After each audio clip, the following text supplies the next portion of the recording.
Well, today what I want to do is go over pretty much the initial part of any kind of business, and that's pulling up your data, looking at it, understanding what it looks like.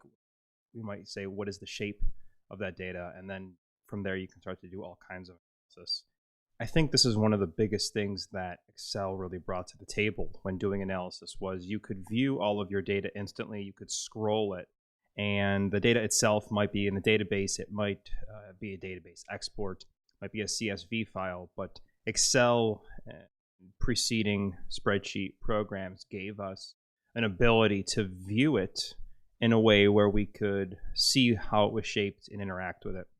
And we've gotten so used to that it's almost hard to conceptualize data without seeing it anymore. So what I want to do today is just show you kind of my initial approach to when I'm asked to do something for either one of my businesses or another business, is I try to get an idea of the data that they've given me, what it consists of, what the columns are, how big it is, how many entries there are.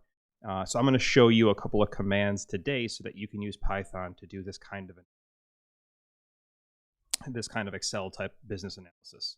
So the first thing we're going to do is import two libraries that I use most. Import Panda. Import NumPy.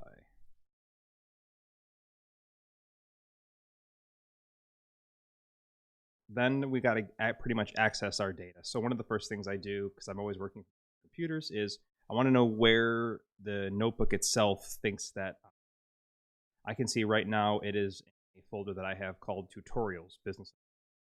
Now, I know where my data is. It's actually in Business Analysis data. So what I want to do now is I want to change the folder that the notebook itself believes I'm in. I go up to Business Analysis. Give me data folder, and now I'm there. So my next question is, what are the files in that folder so that I can see what's there and grab it? And in this case, I want something called sales data sample. And I have two versions of this. You can see that I have the sales data CSV, and then I also have the sales data sample Excel file. Now you can import all types of files from or using Python. In this case, I work more with Excel because those are the kinds of files I get from customers and vendors. They also usually have multiple sheets. So with Excel, you can pretty much import not only the file, but which sheet you want into what's called a data frame. Where with CSV, you're pretty much just importing the one tab. All right, so I'm going to give you the CSV first, and then we can move on. And we're going to import this into something called the data frame. And this is something that Pandas gives us. NumPy allows us to work with numbers, and we'll get into those in later tutorials. Pandas allows us to interact with Excel and a few other things and almost treat it as if it's Excel inside of Python, and you'll see what I mean in a minute. So we're going to deal with something called a data frame, which is basically what you would be used to seeing in Excel. It's got rows, it's got columns, it's got all kinds of data in those rows and columns, and those columns have names, those rows have numbers. All of this is inherent in this idea of a data frame. And so what we can do is we can create a data frame, and we can say that this data frame is going to be equal to PD. Now, PD is basically saying, hey, we're going to use pandas to do this because Python itself doesn't have this functionality. So we imported pandas to give us a functionality. And in this case, it's going to be the ability to import CSV files and Excel files. So we are going to import pandas through PD. And the function that we're going to use is this function called read CSV. And what is the CSV? Well, we are already in the data folder now. So as you can see right here, we're in data. So we don't have to add any kind of file extensions. We can just say, give me the sales data. And because we listed it, we can verbatim. And now let's call that and just make sure it loaded. And you can see right here, it's actually given us the entire file, which can be bulky. So one of the things that I often do after I import a file, just to make sure that I have it, is I might call something called head. And what that does is it just gives you the initial file. We can see that it has given us this file. Now, like I said, most of the time we are given something in Excel. And so let me show you what I do with that. You can use data frame and you can basically do read Excel. The issue with this is really it's looking for which sheet, and sometimes you might not know which sheet if you're pulling in something that has multiple sheets of data. So what I do is load the Excel file first into something called SLSX. Just telling, you can name that whatever you want. It's a variable. And in this case, I say, okay, what I want to do is read. Again, I'm going to use pandas, and I'm going to use Excel file, and I'm going to tell it which sales data sample this time I want. And then I'm going to call that after just to make sure that it loaded correctly. And you can see, great. Pandas has uploaded, has read the Excel file, and then this is basically giving us the object ID. So now we can use another function called sheet names, and we'll load that into sheets. We'll say sheets is the SLSX, and then that'll give us an array of them. After that, we'll call sheets. And so we can say that in this case, we only have one sheet in its sales data sample. If you have multiple sheets, it will give it to you in an array, basically a long list of data. And so then you can pick out which one you want. Now, one thing to note with arrays that's different if you're not used to programming is they usually start with 0. In other words, the first entry is 0, and then the second entry is 1, and so on and so forth. And so if you have a long list of numbers, the first number will be 0. The last number, you can actually do -1. So let's say you have a long list. The last number would be -1. So you'd go this way, nothing there, so you'd loop back to the end of the array. So using arrays called indexes, an index is just which place in line it is, allows us to more easily do things. So for instance, if you didn't have the -1 capability, you just had a list, you would have to count them all and then take the last one, the max, where it's easier just to do -1, in which case it will always go to the last. However, in this case, it's fairly simple. We only have one sheet of data. So we are going to use pandas again, and we're going to load it into a data frame. We're going to say that our data frame, in this case, is going to be, we're going to use the pandas again, read Excel, and we have two functions this time. The first time we had, with the CSV, all we had was the data itself. This time we've already loaded the file into pandas as XLSX, so we're going to keep it there, and then we can also tell it which sheet we want. Now I loaded all of the sheets into an array called sheets, and in this case I'm just going to grab the 0th or the first entry, which will be sales data. And now I can call head on this, and it will give me an idea of this.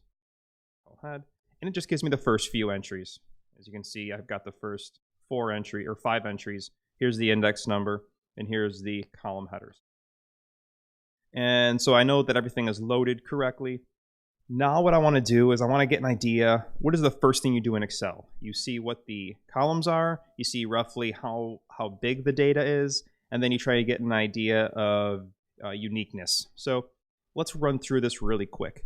The first thing that I'm going to do is I'm going to say, hey, what are my columns? So I'm going to actually load this, and I'm just going to call columns. Pretty simple. And you can see here, we got order number, quantity ordered, price each, the order line number. So these are obviously a list of purchase orders with the individual line numbers. Sales. We can look over here to see sales.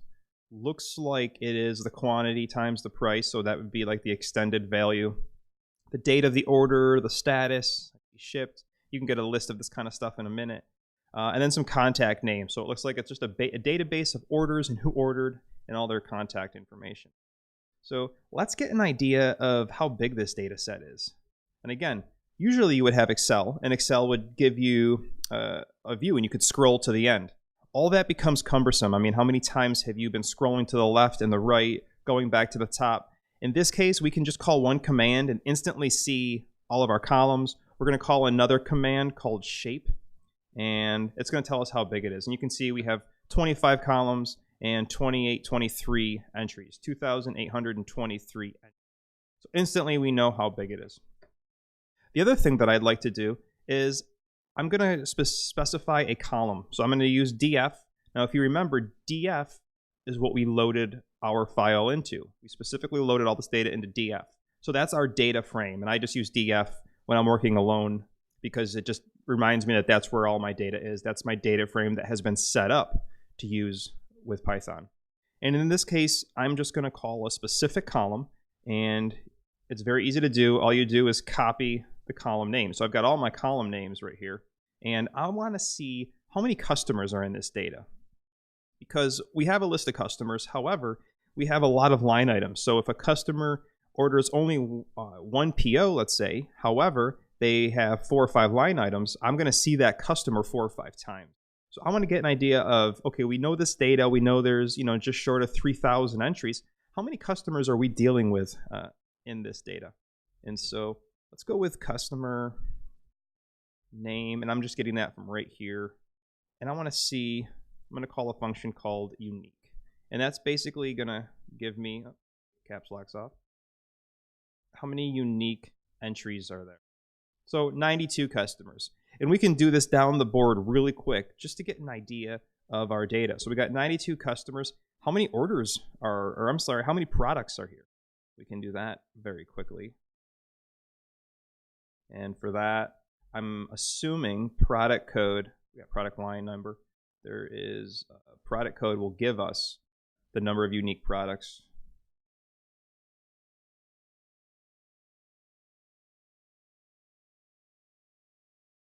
And we're dealing with 109 products. So currently this business has sold 109 products to 92 different customers with it for a total of 23 different line items. And I'm going to look at one more thing. I know that there are 23 line items, but how many actual orders does that represent? And so let's do the same thing one more time. This is where, and this is just the beginning, you start to see Python become much more powerful and much quicker than something like Excel. For example, how many times have you copied to a new page, you've removed duplicates, trying to get an idea of how many there are, and then you use that new page to do some kind of analysis with the unique list of orders or a unique list of customers. In this case, we can check it, in under a second without creating new tabs. We can also use and create new data frames from these lists and start quickly, adding analysis to it. So once you learn a few functions, and you'll start to see that the power that you get far offsets what you lose in the visual aspect. And pretty soon you won't even miss the visual aspect because, again, you'll get used to getting this kind of data here. So we're going to call unique here. The order number looks like 307 orders. Now, another thing that I usually do when I load data into Excel is I strip it down to what I'm actually doing and the data I'm going to need for it. So, for example, if I'm trying to look at maybe just extended value and I'm looking at sales, I don't necessarily want this giant table of postal codes and contact last names. So I pare down my data frame. So what I'm going to do is on the fly, I'm going to create a new data frame which just has the columns that I need. Now what's great about this is I don't have to disrupt the original data frame. I can simply just make a copy of it, and that copy will only include certain columns. So let's go through that. We're going to call this data because for the rest of the time, this would be the data that I'm actually going to be using for my analysis. And that data is going to be a new data frame, and it's going to consist of the following columns. Let's put it in here. So I'm going to enter into that in an array of columns. So I have 2 brackets, and I'm going to include customer name so I have some idea of who it's for. Let's add the order number so we can isolate orders. I'm also going to add the product code for the same reason, so we can isolate the product code. Let's look at quantity ordered, and we'll add one more. We're going to add price each. And again, this will just pare it down for us. We want to actually make a copy of this, so I'm going to make a copy so it's its own data frame. And now let's call data head just to make sure it loaded and see what it looks like. And you can see we have a lot of the same information. However, it has been pared down, and we now have this new data set here. All right, so Now, a lot of times you want to add a couple of columns. You start to do analysis, and it's very easy to throw columns on here that you want. So we have data. Now we're going to create a column. So instead of before where you would just call data order number, and you can, for instance, you could call data order number, and it would just give you that column. We are going to actually create one, and we're going to call this extended price. An extended price is simply going to be, I'm going to put it to make sure that it does this correctly, the data quantity ordered, and so the number ordered times, and you can do any kind of formulas you want in here, data price each. And once again, let's call data head to see our new sheet. And you can see we now have this column called extended price, which is simply going to be order times price each. So this would be our extended value. So now we can very quickly see the total value of each PO line. And again, this can be anything. I'm just showing you how to add columns. And really, this is all part of setting up your data. The other thing that I like to do, as you can tell, I've made some capitalization issues, and I have to go back and forth. And I really like to keep everything lowercase so that when I'm in the middle of data analysis, I can go very quickly without having to switch my caps. So the other thing that I often do is I will actually, we used this earlier where we grabbed all of our columns, and I am going to grab our columns, but I'm also going to change them. And so I'm going to use the order that they're in, and I'm going to create all new ones. So we're going to have just the customer, and this will be order number. After that, we will just call this the part number. And this way I don't have to keep changing to upper and lowercase. This will be the quantity sold.